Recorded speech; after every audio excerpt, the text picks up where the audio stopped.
Welcome to the Old Time Radio Westerns. I'm your host, Andrew Rhynes, and let's get into this episode. This episode is going to be Tales of the Texas Rangers. Original air date's May 25th, 1952. Title of this episode, Jailbird. Hope you enjoy, and again, thanks for listening.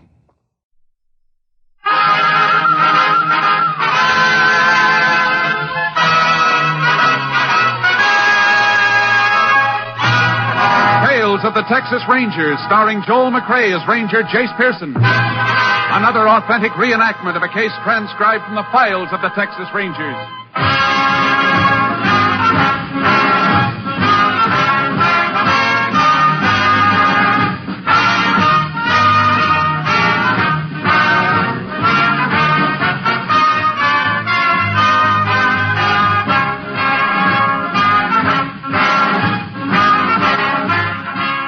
Names, dates, and places in the following story are fictitious for obvious reasons. The events themselves are a matter of record.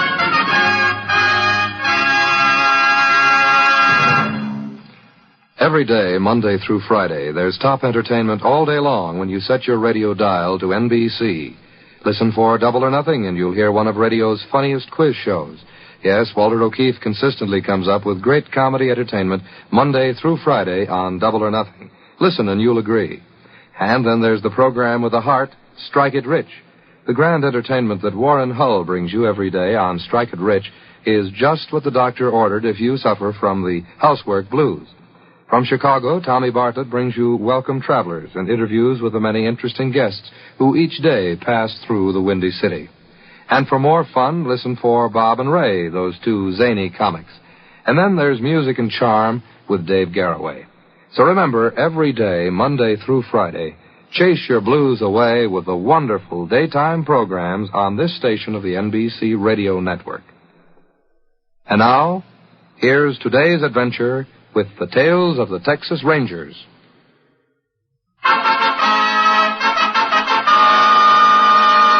And now, from the files of the Texas Rangers, the case called Jailbird.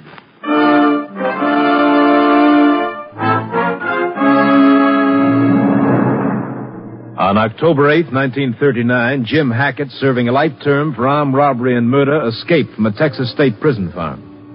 He was assisted in his escape by a woman believed to be his wife. A statewide manhunt was carried on by all law enforcement bodies.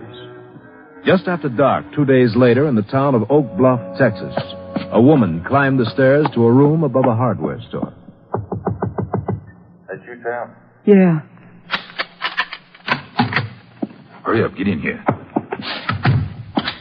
Here's your sandwiches. What took you so long? They run out of ham. Had to send out for it. You should have got something else. How many times I got to tell you not to hang around outside? Well, you wanted ham. I'd have brought you cheese or something else. You'd have got sore like you did yesterday. I didn't want you... Shut up. You talk too much. You mail that letter I give you? Yeah. Jim... What's the matter with you? Nothing. You're shaking all over. What's the matter with you? I think somebody's seen me. What are you talking about? When I was in the cafe waiting for your sandwiches, this man, he kept looking at me. Cop? I don't know. He didn't have no badge or nothing. Could have been one of them hick constables. Did he tail you? I don't know. I came back here as quick as I could. Turn out the light. What for? Turn it out. Well, what you gonna do? I'm going to pull this shade and take a look. There's a man out there. Stand across the street. Come on over here. Either one? Well, let me see. Keep your face away from that window. Well, how can I see if you don't... Quit talking and look. Either one that was in that cafe? Yeah. He's a cop. You I dumb. couldn't help Shut it. up. You and that blonde hair of yours. Maybe I would have died. I could die back real quick. Too late now. You should have thought that before. What are we gonna do? I don't know yet. I got to figure. Jim, coming down the street, them two men. Yeah, ain't no doubt about them being cops either. Sheriff and one of his boys. Well, maybe they ain't after us. Maybe they don't Will you know... shut up? You got to get out of here. Come on. Come on, will you? Ain't we gonna take our stuff along? Are you crazy? Come on. Now, wait a minute. Huh? All right, let's go. Not that way. We're going out the back. There ain't no way out the Don't back. talk so loud. We'll make it down the fire escape. I'll get out first. Now, don't leave me in here. Will you quit talking so loud? Come on, give me your hand. Okay. Come on. Come this way. All right, wait a minute. I want to close the window. All right, keep going. I'm right behind you. All right. Well, move, will you? Get a fire escape. Let me alone with you. Okay. Now, let's see. Jim. Huh? Come around that corner. Hold it there, you two. Why, you did it! Come on. You killed him. You killed a cop. One less after us. Pick up your feet. Come on.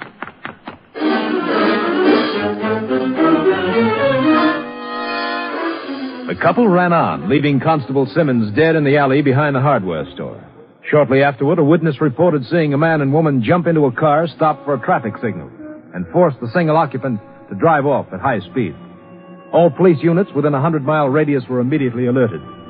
15 minutes later, Texas Rangers Jayce Pearson and Clay Morgan approached a highway junction 20 miles south of Oak Bluff. There's a main road up ahead, Jayce. Report said they were heading this way. I'll set up a roadblock at the junction. Pick them up if they try to pass. I reckon they could have turned off before they got this far out. Maybe, but it's more likely they'd try to get as much distance as they can between them and Oak Bluff. The main road's the best. Clay, car coming up that highway now. Yeah, it sure looks like them.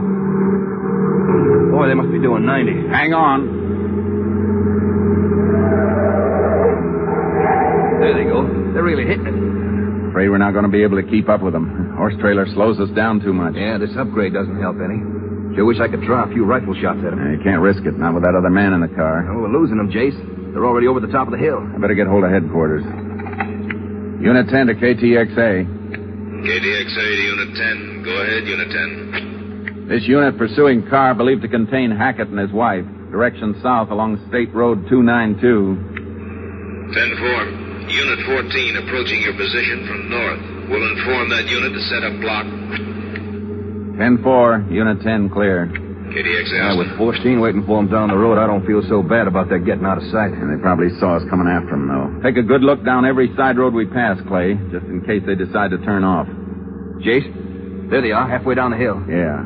Didn't get as far ahead as I thought. Look at them weaving. Must have had a blowout or something.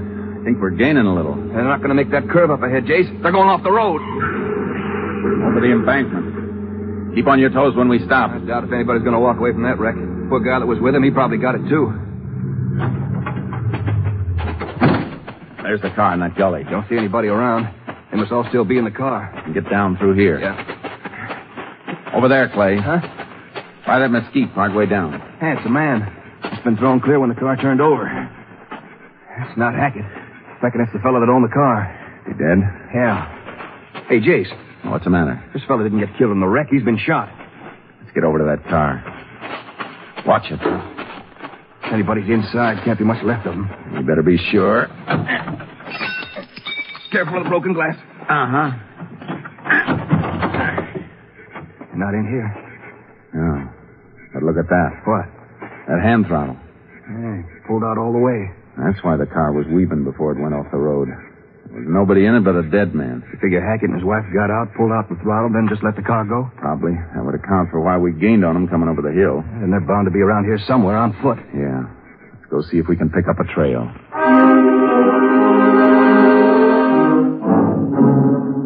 We went back to our car and notified headquarters of what had happened. Then we unloaded our horses and began combing the area. At noon the next day, a rancher 5 miles west of the scene of the wreck informed us that 2 of his horses had been stolen the night before. We figured that Hackett and his wife had gotten away. We drove to the lab at Austin and started going over the articles taken from the room in Oak Bluff where the fugitives had been hiding. Our first break was a crumpled sheet of paper which had been removed from the wastebasket. It was the beginning of a letter in Hackett's handwriting to a man named Lynn. It had been discarded because of an ink blot.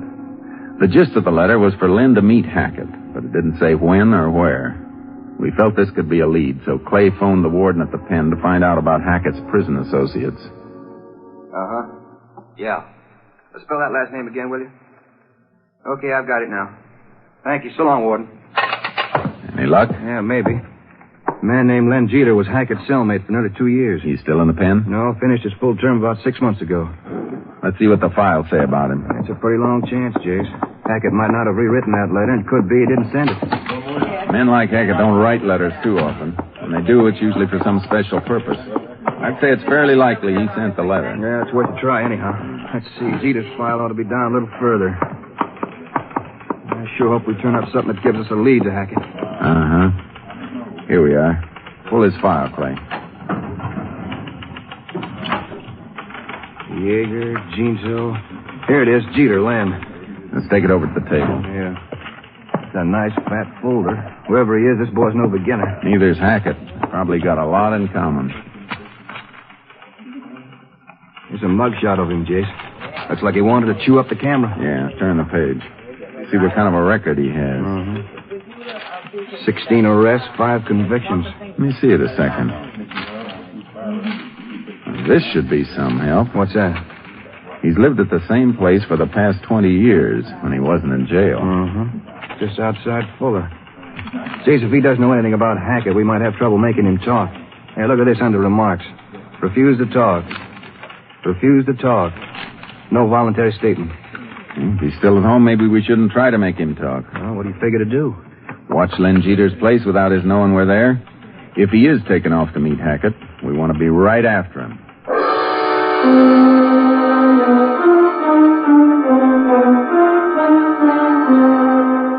We contacted the sheriff at Fuller, Texas, and told him what we had in mind. Then we drove out to Len Jeter's place. It was a run-down house at the foot of a hill just off the main highway. We took up a position on top of the hill where we could watch the house without being seen. After an hour, we saw Jeter come out of the house and begin chopping wood. For the next 2 days, he made no effort to leave his property. Clay and I watched during the day, and the sheriff's deputies took over at night. Toward noon of the third day, we lay on the brow of the hill watching Jeter move around his backyard. Sure gets hot out here around the middle of the day. I'm beginning to think maybe he never got Hackett's letter, Jason. Maybe not. He doesn't do anything but hang around the house. Doesn't even go out for groceries. We'll keep watching. He's got to go somewhere sooner or later. Yeah, but when? That's what we'll have to wait and find out. We don't know when Hackett wants to meet him. Since he's not in any hurry to go anywhere today, he could be barking up the wrong tree, you know. Jeter's our only lead to Hackett. One way or another, we got to stay close to him. Yeah, reckon you're right. Hey, here's the sheriff. Howdy, Jayce. Clay? Better keep low, Sheriff. Oh, yeah. Still nothing, huh? Yeah, not yet. Can your deputy take over again tonight, Sheriff? Well, sure, Jayce, but I just don't... Hey, what's that? Jeter. Usually does some target practice about this time of day. Oh. Well, like I was saying, I can't see why you don't let me go down there and pick him up. I've had him in town before. I reckon between the three of us, we could make him talk. You didn't seem to have too much luck making him talk the last few times you took him in. It could be with 3 of us, he'd be even more close-mouthed. Oh, I admit he's tough, and he don't do much talking. But you fellows could sit out here a month without getting any place. Sheriff's right, Jayce. Maybe we should take him in. Okay. I sure wish there was some way to save this lead in case he doesn't talk. So do I.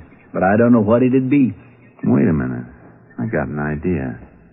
Clay, suppose you take Len Jeter in alone. I don't get you, Jayce. Sheriff, can you fix me up with an old suit back in town? Well, sure, Jayce, but what for? We're going to do a little play acting. All of us. When I change clothes, I want you to lock me up. I'm going to be one of the toughest gunmen in Texas. And you and Clay are going to treat me just that way. What do you got in mind?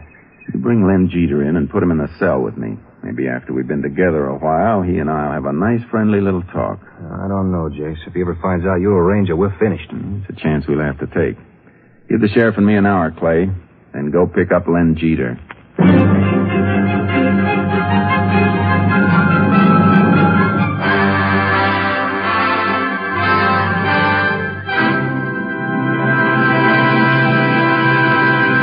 In just a moment, we will continue with Tales of the Texas Rangers, starring Joel McCrea as Ranger Jayce Pearson. If you want your child to have the best elementary schooling you can give him, won't you get a pencil and paper and take down the address I'm going to give you at the end of this message? Unless we start preparing now, in a few years our public schools will be as far behind times as the Little Red Schoolhouse.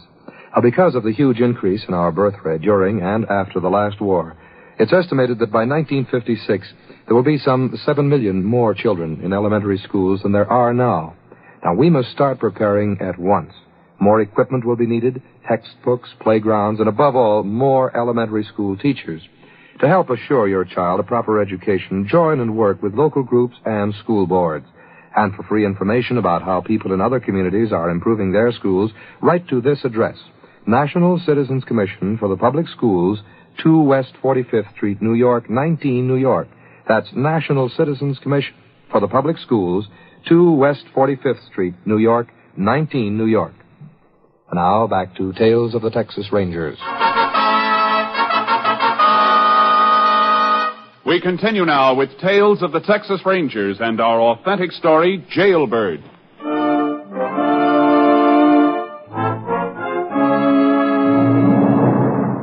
After I changed clothes, the sheriff locked me in an empty cell at the county jail. 2 hours later, I was still there, alone. It was pretty evident Len Jeter hadn't talked. Then I heard the outer door open and close. Clay and the sheriff came along the corridor with Jeter. I stood close to the cell door and waited. All right, then, look, I tell you, you got no right putting me in here. I ain't done nothing. Come on, Jeter, now keep moving. You got no right to lock me up. We're not through talking to you yet. I'll tell you something, copper.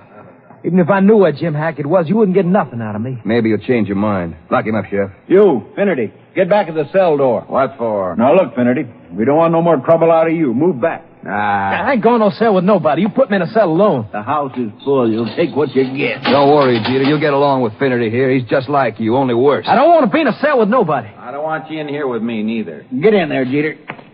And you, Finnerty, you're coming with us. You gonna let me out now? Not yet. We found somebody who might have seen you rob that liquor store. Nobody's seen me rob nothing. Come on, Finnerty. Why don't you come get me? Why, you aren't... Hold it, Sheriff. Now, look, Finnerty. You've already given us a lot of trouble. Don't make it worse for yourself. You going to come quiet? All right.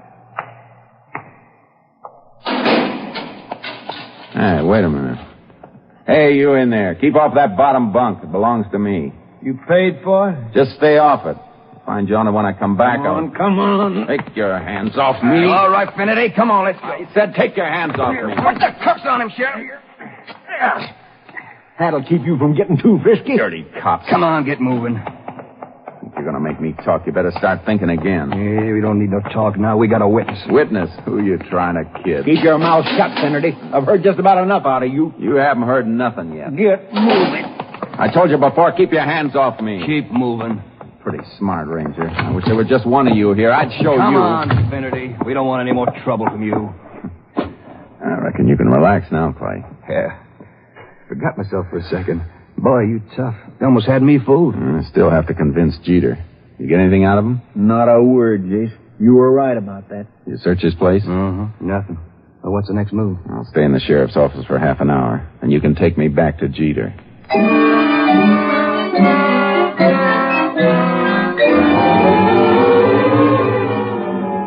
When Clay and the sheriff took me back to the cell, I could see Jeter was curious. I said nothing to him. For about an hour, I sat on the bunk, ignoring him. For another 30 minutes, I paced around the cell. Jeter watched me constantly. Several times he started to speak and then thought better of it.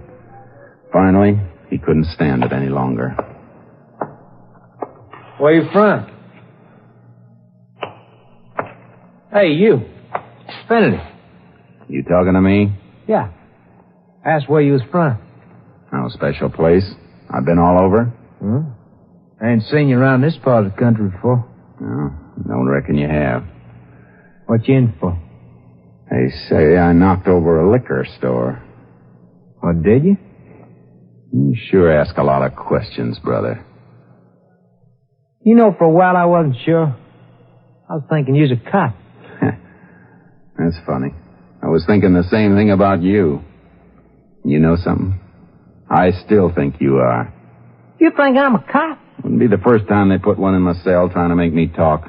You crazy, I know cop. Yeah, that's what they always say.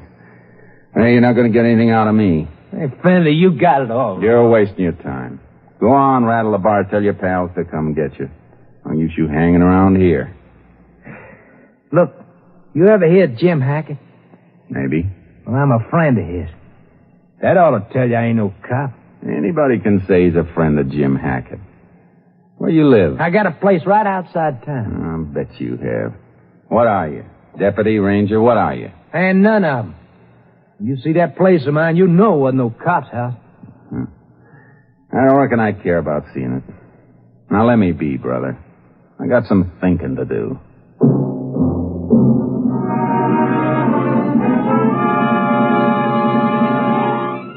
We sat in silence for the rest of the afternoon. A little before 6, the sheriff took me out of my cell. Jeter was to be released an hour later and taken to the bus station. I went over there ahead of time, bought a newspaper, and sat on a bench in full view of the entrance and waited. At 7:15, Jeter came in. I pretended not to see him. He walked over to where I was sitting and stood looking at me. Oh, Finnerty, see they sprung you. Huh? Oh, it's you. What are you doing, tailing me? I ain't telling you or nobody else. Let me out. I'm going home. Is that right? Go on, beat it, copper. Finley, for the last time, I ain't no cop. You say they let you out? Yeah. How come they didn't take you home? Well, they didn't have no car hand to give me bus fare instead. You ought to get a better story than that, copper. Now beat it. I want to read my paper. Look, Finley, where you heading? You'd like to know, wouldn't you? Okay, copper, I'll tell you. I'm going to Oklahoma City. You going to make something out of that? Bus for the north don't leave till 8 tomorrow morning. I just found that out. Reckon I can kill time till then. I'd just as soon do it alone. I want to show you something, Finley. What? I just want to prove I ain't no cop. How about you coming out to my place? I'll feed you, give you a flop for the night. Huh? I'm okay right here. Besides, I got to go to Oklahoma City in the morning. The bus comes in here long for, eh? You can catch it near my place. How about it? Well, okay, I got nothing to lose. I reckon if you're going to keep tailing me, you might as well feed me.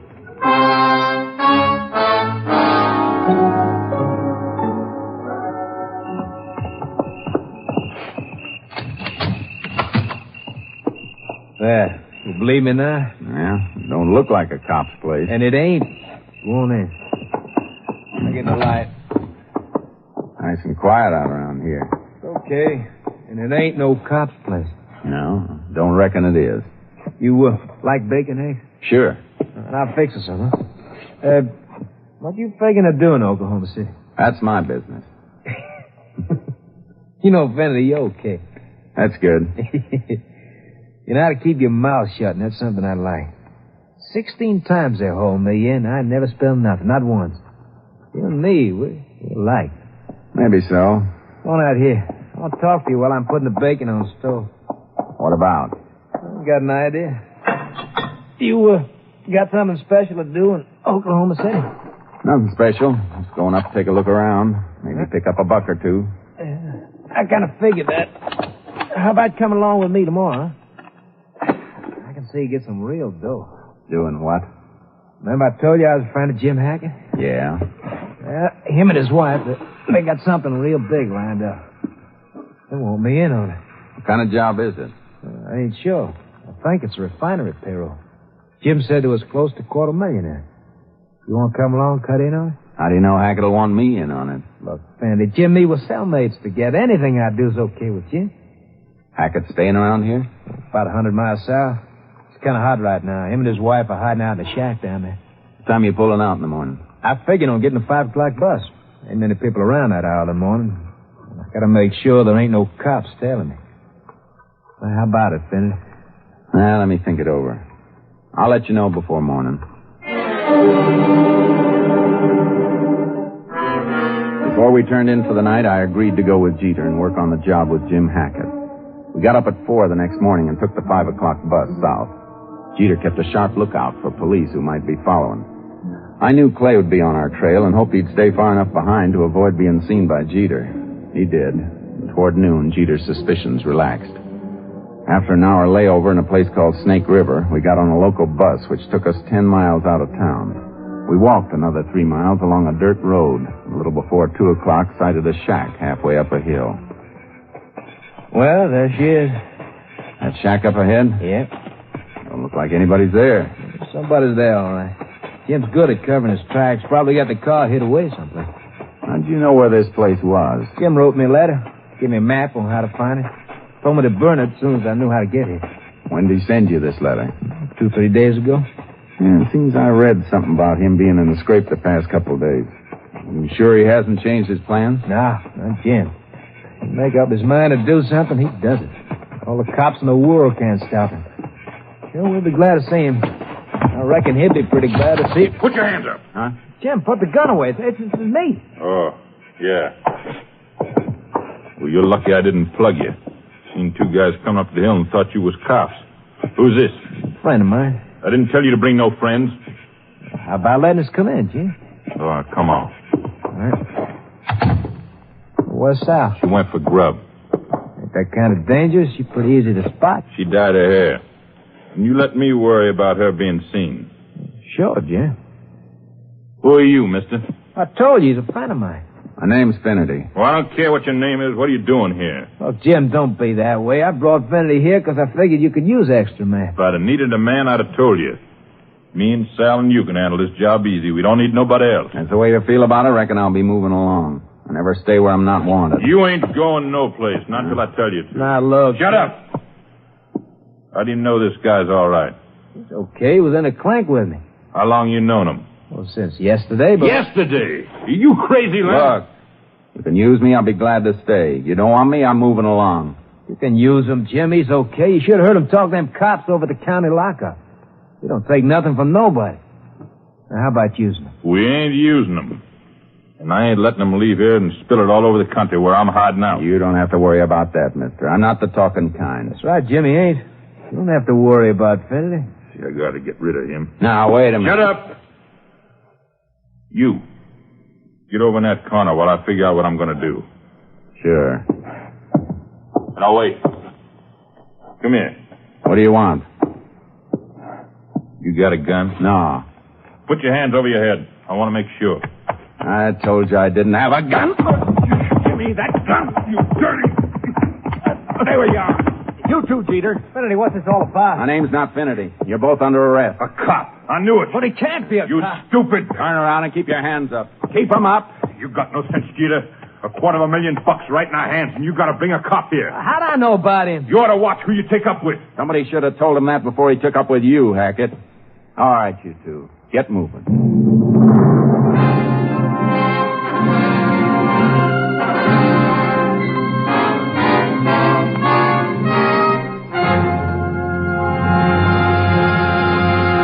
In just a moment, we will tell you the results of the case you have just heard. Throughout the remainder of the day, NBC will bring you more great entertainment to brighten your listening. The First Nighter, starring Barbara Luddy and Olin Soule, will bring you an amusing drama of a man who made gold at $1 a minute in his basement workshop. Then Miss Margaret Truman will step before the NBC microphones to introduce talented stars in khaki and blue. And for another amusing play, listen to the Theater Guild on the Air production of The Bishop Misbehaves, with an all-star cast including Charles Lawton, Josephine Hull, and Vanessa Brown. In the mirth and melody department, Phil Harris and Alice Faye will star in a bright 30 minutes of enjoyable, relaxing entertainment. Be sure to hear Phil and Alice and their Court of Royal Gestures later today. Remember, too, that Jack Parr will come a-calling tonight with the $64 question, and a program packed with question marks and laughs. So, for fine entertainment, always tune to the 3 familiar NBC chimes, your invitation to the best in radio listening. And now back to the conclusion of today's Tales of the Texas Rangers.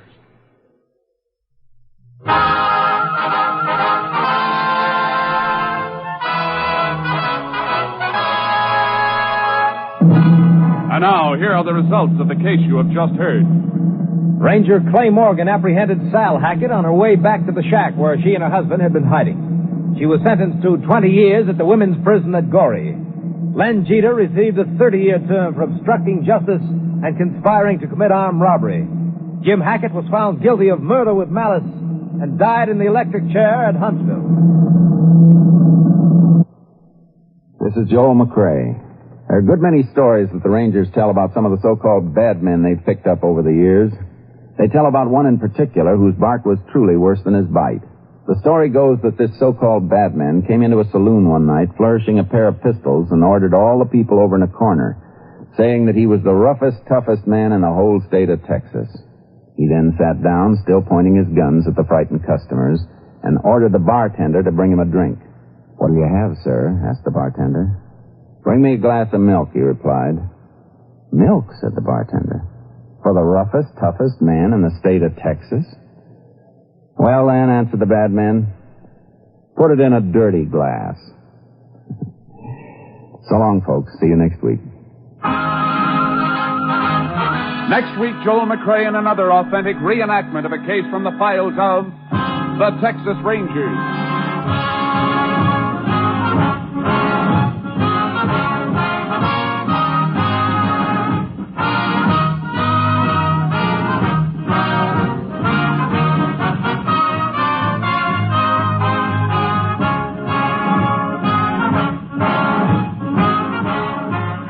Technical advisor was Captain M.T. Lone Wolf Gonzalez of the Texas Rangers. This story was transcribed and adapted by Charles E. Israel, and the program is produced and directed by Stacy Keach. Hal Gibney speaking.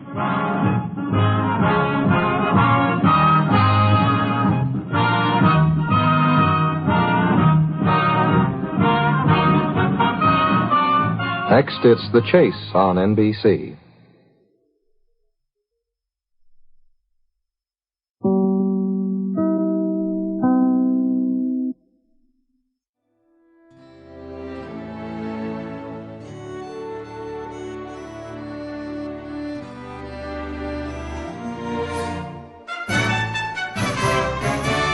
This has been a presentation of OTRWesterns.com, and we hope you enjoyed. Please take some time to like and rate our shows in your favorite podcast application. Follow us on Facebook by going to OTRWesterns.com/Facebook.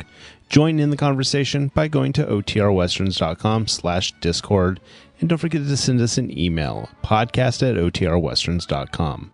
This episode is copyright under the attribution, non-commercial, share alike copyright. For more information, go to OTRWesterns.com/copyright. Have a great day, and again, thanks for listening.